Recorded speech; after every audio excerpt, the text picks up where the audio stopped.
Hello दोस्तों, tin education में आप सभी का आज फिर से स्वागत करती हूँ। तो लेसन प्लान की सीरीज़ में हम फिजिक्स, बायो और मैथ के लेसन प्लान कंटिन्यू कर रहे थे। तो आज मेरे पास मैम का एक फिजिकल साइंस यानी कि भौतिक विज्ञान का लेसन प्लान है। डेट आप अपने अकॉर्डिंग डाल सकते हैं, क्लास 6 to 9 जिस भी क्लास में टॉपिक हो आप उसके लिए लेसन प्लान का पैटर्न यूज़ कर सकते हैं। जो आज का हमारा मेन टॉपिक यानी कि जो मेन प्रकरण रहेगा वो रहेगा ऊर्जा। 35 मिनट की इसमें अवधि रहती है और विद्यालय का नाम, जो भी विद्यालय आपको इंटेंसिव के दौरान अलर्ट किया गया हो, आप उस विद्यालय का यहाँ पे नाम मेंशन कर सकते हैं। देखिए, लेसन प्लान के हमारे कुछ सामान्य उद्देश्य रहते हैं। जैसे पहला रहेगा विद्यार्थियों की विज्ञान विषय में रुचि जागृत करना। दूसरा, विद्यार्थियों को जीवन में विज्ञान के महत्व से परिचित कराना। तीसरा, विद्यार्थियों में तार्किक चिंतन तथा समस्या समाधान योग्यता का विकास करना। चौथा, विद्यार्थियों में अन्वेषणात्मक क्षमता का विकास करना। पांचवा, विद्यार्थियों में वैज्ञानिक दृष्टिकोण विकसित करना। और आखिरी रहेगा विद्यार्थियों को विज्ञान के नियमों, तथ्यों तथा सिद्धांतों से परिचित कराना। हमारे कुछ पाठ्यवस्तु विश्लेषण रहते हैं जो प्रकरण के विशिष्ट उद्देश्य निर्धारित करने के लिए प्रकरण का जो पाठ्यवस्तु विश्लेषण है वो निम्नवत है। इसमें पहला रहेगा ऊर्जा की परिभाषा, दूसरा रहेगा गतिज ऊर्जा और उसके बाद स्थितिज ऊर्जा। हमारे जो शिक्षण बिंदु होते हैं यानी कि जो पाठ्यवस्तु विश्लेषण होते हैं उसके कुछ विशिष्ट उद्देश्य रहते हैं। जैसे पहला रहेगा कि जो छात्र हैं वो ऊर्जा को परिभाषित कर सकेंगे या फिर ऊर्जा की परिभाषा की व्याख्या कर सकेंगे। छात्र ऊर्जा को समझ पाएंगे, छात्र गतिज ऊर्जा को परिभाषित कर पाएंगे, छात्र स्थितिज ऊर्जा की व्याख्या कर सकेंगे और आखिरी रहेगा कि जो छात्र हैं वो ऊर्जा की इकाई बता पाएंगे। सहायक सामग्री हमारी इसमें विभिन्न रहेगी, जैसे चौक, डस्टर, श्यामपट्ट, कार्य से संबंधित चार्ट या फिर मॉडल।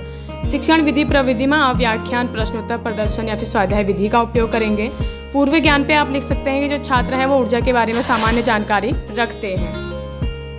यहाँ पे हमारा पहला पेज समाप्त होता है। उसके बाद हम बढ़ेंगे अपने दूसरे पेज की तरफ, जिसमें हमारा रहेगा पहला शिक्षण बिंदु, दूसरा रहेगा शिक्षण उद्देश्य, तीसरा छात्र अध्यापिका क्रियाएं, चौथा छात्र क्रियाएं, पांचवा शिक्षण विधि, छठा सहायक सामग्री, सातवां श्यामपट्ट सारांश और आठवां मूल्यांकन। इसमें शिक्षण बिंदु रहेगा हमारा पूर्व ज्ञान पर आधारित प्रश्न, जिसका उद्देश्य रहेगा बच्चों को प्रत्यास्मरण कराते हुए कुछ प्रश्न पूछना। छात्र अध्यापिका द्वारा पहला प्रश्न पूछा गया है कि आपके परिवार में कौन कौन रहता है, तो छात्रों द्वारा उत्तर आएगा कि हमारे परिवार में माता पिता, दादा दादी या फिर जो भी रहते हैं वो रहते हैं। दूसरा प्रश्न प्रत्यास्मरण कराते हुए दूसरा प्रश्न पूछा जाएगा परिवार में खाना कौन बनाता है, तो परिवार में खाना मम्मी या फिर दादी जो भी बनाता है, बच्चों का आंसर रहेगा कि मम्मी बनाती है। तीसरा प्रत्यास्मरण कराते हुए पूछा जाएगा कि खाने से हमें क्या मिलती है, तो खाने से हमें ऊर्जा मिलती है। आखिरी प्रश्न समस्यात्मक प्रश्न रहता है जो छात्र अध्यापिका द्वारा पूछा गया है कि ऊर्जा को परिभाषित कीजिए, तो यह विद्यार्थियों के लिए एक समस्यात्मक प्रश्न रहेगा। शिक्षण विधि प्रविधि में आप प्रश्न पूछ रहे हैं तो प्रश्नोत्तर प्रविधि का उपयोग करेंगे। उसके बाद छात्र अध्यापिका का उद्देश्य कथन रहेगा कि आज हम ऊर्जा के बारे में विस्तार पूर्वक अध्ययन करेंगे। उसके बाद हम बढ़ेंगे अपने पहले शिक्षण बिंदु की तरफ, तो जो हमारा रहेगा ऊर्जा की परिभाषा और जिसका उद्देश्य रहेगा विद्यार्थियों को ऊर्जा के बारे में प्रत्यास्मरण कराना। छात्र अध्यापिका जो है विकासात्मक प्रश्न पूछते हुए कुछ खाने की चीज़ें यानी कि प्रोटीन युक्त खाने की चीज़ें दिखाकर कुछ प्रश्न पूछेगी। आप सहायक सामग्री के तौर पर देख सकते हैं, यहाँ पे कुछ प्रोटीन युक्त भोजन दिखाया गया है। पहला प्रश्न पूछा गया है छात्र अध्यापिका द्वारा कि घर में खाना कौन बनाता है, तो जो छात्र हैं वो उत्तर देंगे कि मम्मी बनाती है। घर में जो खाने हैं, खाने से हमें क्या मिलता है, तो उत्तर आएगा खाने से हमें ऊर्जा मिलती है। तीसरा प्रश्न पूछा जाएगा कि ऊर्जा को परिभाषित कीजिए, तो यह एक संभावित या फिर स्पष्ट उत्तर रहेगा विद्यार्थियों की तरफ से। प्रदर्शन करते हुए आप प्रश्न पूछ रहे हैं तो प्रदर्शन से प्रश्नोत्तर प्रविधि का यहाँ पे आप उपयोग करेंगे। उसके बाद छात्र अध्यापिका कथन में छात्र अध्यापिका व्याख्यान करेगी कि ऊर्जा कार्य करने की क्षमता है या किसी प्रणाली या शरीर में मात्रात्मक गुण स्थानांतरित करने की क्षमता है। ऊर्जा एक संग्रहित मात्रा है जिसका अर्थ है कि इसे एक रूप से दूसरे रूप में परिवर्तित किया जा सकता है, लेकिन इसे बनाया या फिर जो है नष्ट नहीं किया जाता। यहाँ पे जो है वो छात्र सभी ध्यानपूर्वक सुनेंगे छात्र क्रियाएं में, और व्याख्या कर रहे हैं तो व्याख्या विधि आप उपयोग करेंगे।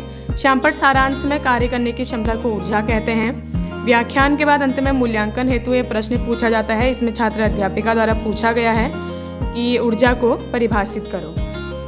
यहाँ पे हमारा पहला शिक्षण बिंदु समाप्त होता है। उसके बाद हम बढ़ेंगे अपने दूसरे शिक्षण बिंदु की तरफ, जो हमारा रहेगा गतिज ऊर्जा और जिसका उद्देश्य रहेगा विद्यार्थियों को गतिज ऊर्जा के बारे में प्रत्यास्मरण कराना।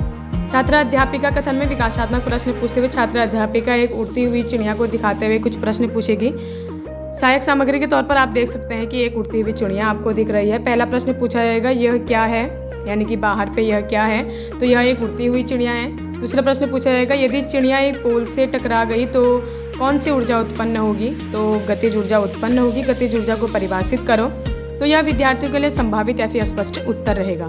प्रदर्शन करते हुए प्रश्न पूछ रहे हैं, तो प्रदर्शन सह प्रश्नोत्तर प्रविधि का आप उपयोग करेंगे। उसके बाद छात्र अध्यापिका कथन में छात्र अध्यापिका व्याख्यान करेगी कि स्थानांतरित ऊर्जा को गतिज ऊर्जा के रूप में जाना जाता है और यह प्राप्त द्रव्यमान और गति पर निर्भर करती है। गतिज ऊर्जा को वस्तुओं के बीच स्थानांतरित किया जा सकता है और अन्य प्रकार की ऊर्जा में परिवर्तित किया जा सकता है। गतिज ऊर्जा का यहाँ पे फॉर्मूला यानी कि सूत्र दिया गया है, E के यानी कि E = ½ mv², जिसकी जो यूनिट होती है वो होती है जूल। छात्र क्रियाएं रहेगी कि जो विद्यार्थी हैं वो सभी ध्यानपूर्वक सुनेंगे। शिक्षण विधि प्रविधि में व्याख्या कर रहे हैं तो व्याख्या विधि का उपयोग करेंगे। यहाँ पर सारांश में गतिज ऊर्जा का जो फॉर्मूला है वो दर्शाया गया है। व्याख्यान के बाद अंत में मूल्यांकन हेतु ये प्रश्न पूछा जाता है। इसमें छात्र अध्यापिका द्वारा पूछा गया है कि गतिज ऊर्जा का सूत्र बताओ। उसके बाद हम बढ़ेंगे अपने आखिरी शिक्षण बिंदु की तरफ, जो हमारा रहेगा स्थितिज ऊर्जा, जिसका उद्देश्य रहेगा विद्यार्थियों को स्थितिज ऊर्जा के बारे में प्रत्यास्मरण कराना। विकासात्मक प्रश्न पूछते हुए छात्र अध्यापिका स्प्रिंग को खींचते हुए प्रश्न पूछेंगे। आप देख सकते हैं सहायक सामग्री के तौर पर यहाँ पे एक छोटा सा स्प्रिंग खींचा हुआ एक स्प्रिंग दर्शाया गया है। यह क्या है, तो यह एक स्प्रिंग है। स्प्रिंग के खींचने में कौन सी जो ऊर्जा है वो होती है, तो इस स्प्रिंग के खींचने में स्थितिज ऊर्जा होती है। स्थितिज ऊर्जा को परिभाषित कीजिए, तो यह एक संभावित या फिर स्पष्ट उत्तर रहेगा। प्रदर्शन करते हुए प्रश्न पूछ रहे हैं तो प्रदर्शन सह प्रश्नोत्तर प्रविधि का आप उपयोग करेंगे। उसके बाद छात्र अध्यापिका कथन में छात्र अध्यापिका व्याख्यान करेगी कि धरती की सतह के पास किसी वस्तु की स्थितिज ऊर्जा = mBh, जहाँ m वस्तु का द्रव्यमान होगा और g गुरुत्वजनिक त्वरण और जो h है वो भूमि की सतह से ऊंचाई है। जो ऊर्जा वस्तु के उसकी स्थिति के कारण या फिर आकार के कारण उपस्थित होती है उसे स्थितिज ऊर्जा कहते हैं। स्थितिज ऊर्जा यानी कि mgh। और छात्र क्रियाएं में रहेगा कि जो विद्यार्थी हैं वो सभी ध्यानपूर्वक सुनेंगे। व्याख्या कर रहे हैं तो व्याख्या विधि का उपयोग करेंगे। छोटा सा सैंपल लगाया गया है जिसमें स्थितिज ऊर्जा यानी कि mgh, इसका जो फॉर्मूला है यानी कि जो सूत्र है वह दर्शाया गया है। व्याख्यान के बाद अंत में मूल्यांकन हेतु ये प्रश्न पूछा जाता है। इसमें छात्र अध्यापिका द्वारा पूछा गया है कि स्थितिज ऊर्जा का उदाहरण दो। यहाँ पे हमारे जो हैं वो शिक्षण बिंदु 3 शिक्षण बिंदु जो है हमारे समाप्त होते हैं। उसके बाद हम बढ़ेंगे अपने आखिरी पेज की तरफ, जो हमारा रहता है श्यामपट्ट एवं निरीक्षण का, जिसमें जो छात्र अध्यापिका है विद्यार्थियों को श्यामपट्ट अपनी अपनी कार्य पुस्तिका में उतारने को कहती है और कक्षा में घूम कर छात्रों को व्यक्तिगत सहायता आवश्यकता पड़ने पर प्रदान करेगी। तो यहाँ पे पुनरावृत्ति प्रश्न पूछे जाते हैं। जो पुनरावृत्ति प्रश्न होता है प्रत्येक शिक्षण बिंदु से लेने चाहिए और पुनरावृत्ति प्रश्न वस्तुनिष्ठ प्रश्न होते हैं। इसमें पहला प्रश्न पूछा जाएगा कि स्थितिज ऊर्जा को परिभाषित करो, दूसरा गतिज ऊर्जा को परिभाषित करो, तीसरा गतिज ऊर्जा का सूत्र बताओ।